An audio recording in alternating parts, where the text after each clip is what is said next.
ભારતમાં રોડ એક્સિડન્ટમાં મોતને ભેટનારા લોકોની સંખ્યા ઘણી મોટી છે અને તે સતત વધી રહી છે. છેલ્લા એક દાયકામાં એટલે કે 2014થી લઈને 2023 દરમિયાન અંદાજિત 15.3 લાખ લોકો રોડ એક્સિડન્ટમાં મોતને ભેટ્યા છે. આ સંખ્યા કેન્દ્ર શાસિત પ્રદેશ ચંદીગઢની કુલ વસ્તી કરતાં પણ વધારે છે.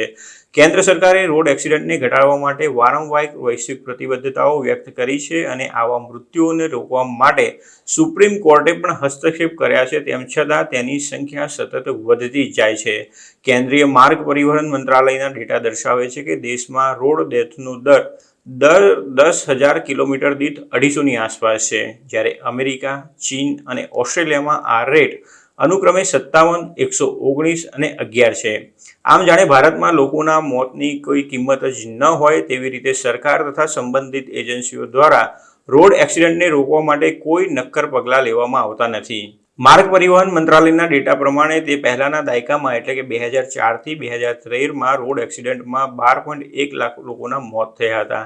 છેલ્લા એક દાયકામાં જાનહાનિમાં થયેલા વધારાને, વસ્તીમાં થયેલા વધારા, રોડની લંબાઈ અને વાહનોની સંખ્યાના ઉછાળાને જોતા ધ્યાનમાં લેવા જોઈએ. નિષ્ણાતોનું કહેવું છે કે મોટા પાયે થતી જાનહાનિ રોકવા માટે વધારે પ્રયાસો કરવામાં નથી આવ્યા. સરકારી ડેટા દર્શાવે છે કે રજિસ્ટર્ડ વાહનોની સંખ્યા 2012માં 15.9 કરોડથી વધીને 2024માં લગભગ 38.3 કરોડ થઈ ગઈ છે અને રસ્તાની લંબાઈ 2012માં 48.6 લાખ કિલોમીટરથી વધીને 2019માં 63.3 લાખ કિલોમીટર થઈ ગઈ છે.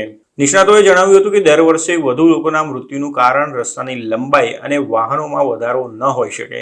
તેમનું કહેવું છે કે તે તો બહુ જાણીતું છે અને ઘણી વખત તેના વિશે ચર્ચા પણ કરવામાં આવે છે કે માર્ગ સલામતી એ બહુક્ષેત્રીય મુદ્દો છે અને તેમાં સરકારી વિભાગો, હિતધારકો અને નોન પ્રોફિટ સંસ્થાઓ વચ્ચે વધુ સહકારની જરૂર છે.